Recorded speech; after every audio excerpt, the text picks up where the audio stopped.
O Evangelho nos conta que perto do lugar em que Jesus foi crucificado, havia um jardim, um lugar florido, bonito, bem cuidado, e um túmulo escavado na rocha. Tá vendo? Isso é uma montanha, uma rocha. Um túmulo escavado. Naquela época, os defuntos não eram cobertos de terra. Vou te contar como fizeram com Jesus, que era o costume, então, para sepultamento das pessoas. O corpo de Jesus foi retirado da cruz antes que o sol se pusesse naquela sexta-feira à tarde, porque depois da sua morte, o sol voltou a brilhar. Então, José de Arimateia foi para Pilatos e pediu o cadáver de Jesus.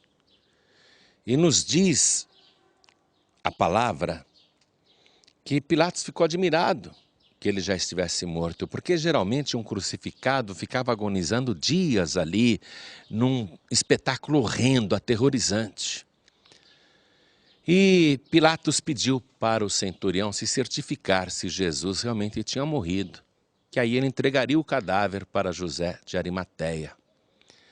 E foi um soldado romano lá e enfiou a lança no lado de Jesus e saiu sangue e água. Já expliquei que o sangue é a expiação, pagamento da dívida, e a água é a purificação. Então, tiraram o corpo de Jesus da cruz e estavam ali José de Arimateia e Nicodemos. E eles lavaram o cadáver que estava ainda todo manchado de sangue, tinto de vermelho. E lavaram com aquela mistura perfumada de mirra e aloés.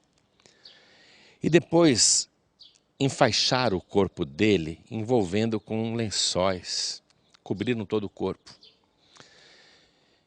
E amarraram as pontas dos lençóis. E na cabeça, enrolaram um lenço e enfaixaram a cabeça dele e deram um nó. Era assim que eles faziam.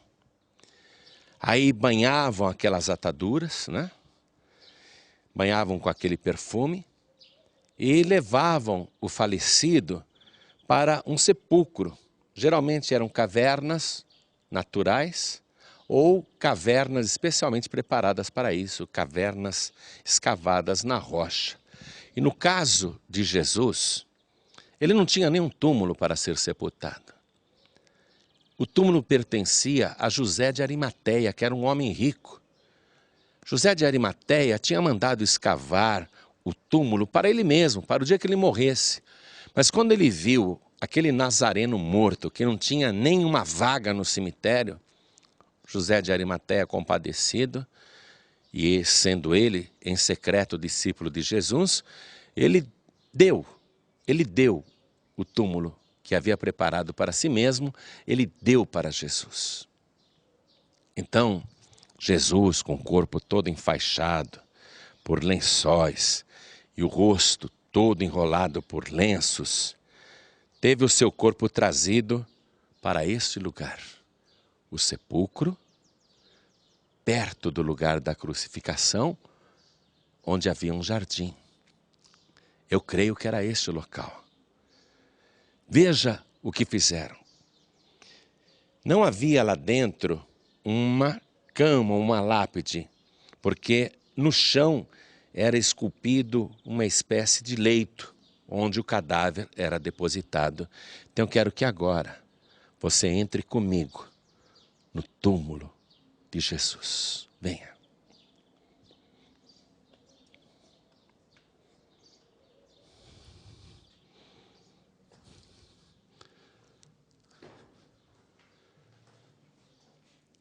Veja como é. Aqui nós vamos ter um eco. Veja. Escavado na rocha, com um leito esculpido no chão. Aqui foi colocado o cadáver de Jesus. E tudo isso foi feito numa grande correria.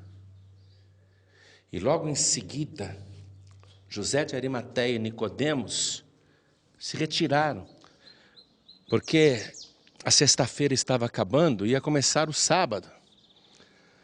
E eles rolaram aqui na entrada do sepulcro uma pedra redonda, uma pedra enorme, veja.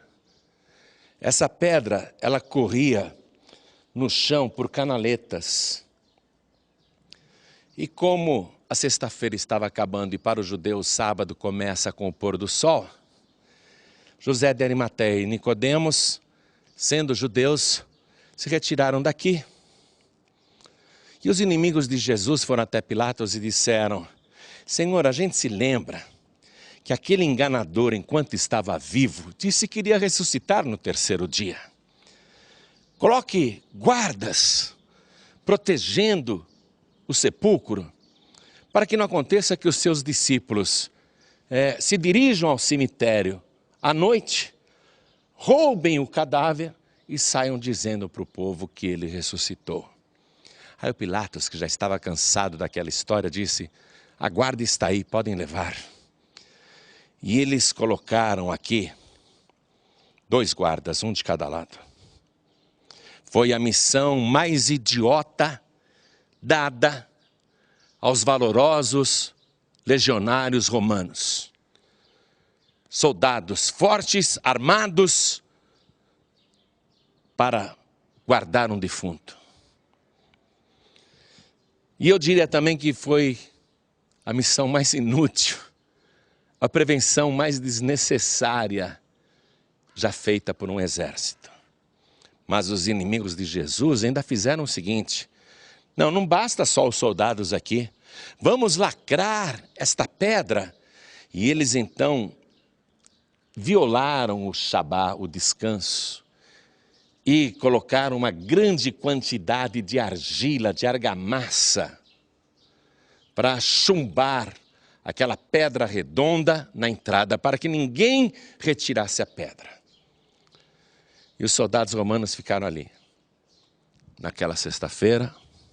Aí trocavam os turnos, vinham outros soldados.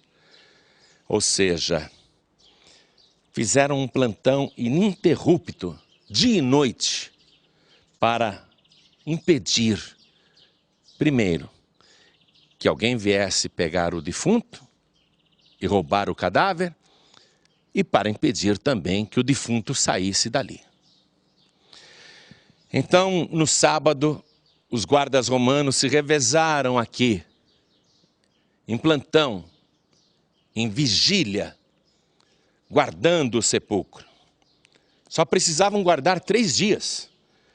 Porque se passassem os 3 dias sem que ele ressuscitasse, então tudo bem, não precisaria mais haver guarda nenhuma. Então eles ficaram aqui o sábado inteiro, sábado a noite inteira, aí começou o domingo. Na verdade, o primeiro dia da semana, porque naquela época não se chamava domingo. E no primeiro dia da semana, os guardas estavam aqui de plantão, era ainda escuro, tudo escuro, e de repente uma luz surgiu no meio da escuridão e foi aumentando, aumentando. E foi se aproximando. E um guarda comentou com o outro: o que é isso? E eles já ficaram tremendo, achando que podia ser uma estrela cadente. Mas não era uma estrela cadente. Era um anjo de Deus que estava descendo do céu. E o Evangelho diz que o seu aspecto era como de um relâmpago, brilhante. E ele desceu e os guardas ficaram apavorados. Aí aquele anjo tocou na pedra e a pedra começou a se mover sozinha. E os guardas, contemplando tudo isso, ficaram aterrorizados. E o anjo sentou-se sobre a pedra e aconteceu um terremoto. Abalou tudo isso, tremeu tudo. Os guardas ficaram como mortos. E um clarão saiu da sepultura. Um clarão muito forte. Os guardas foram testemunhas. E aquele que tinha sido morto na sexta-feira, ele sai desta sepultura. Foi algo mais ou menos assim, ó. Mais ou menos assim, ó. Olha, aquele domingo ainda de manhã, ainda escuro, aquele que estava morto saiu. O anjo reverenciou e os guardas se recuperaram e saíram correndo desesperados e foram contar para os inimigos de Jesus: olha, a gente estava de plantão ali e aconteceu assim, assim, assim. Ao invés do sumo sacerdote Caifás dizer: puxa, então realmente ele era o Messias, realmente ele é o Filho de Deus, realmente ele ressuscitou.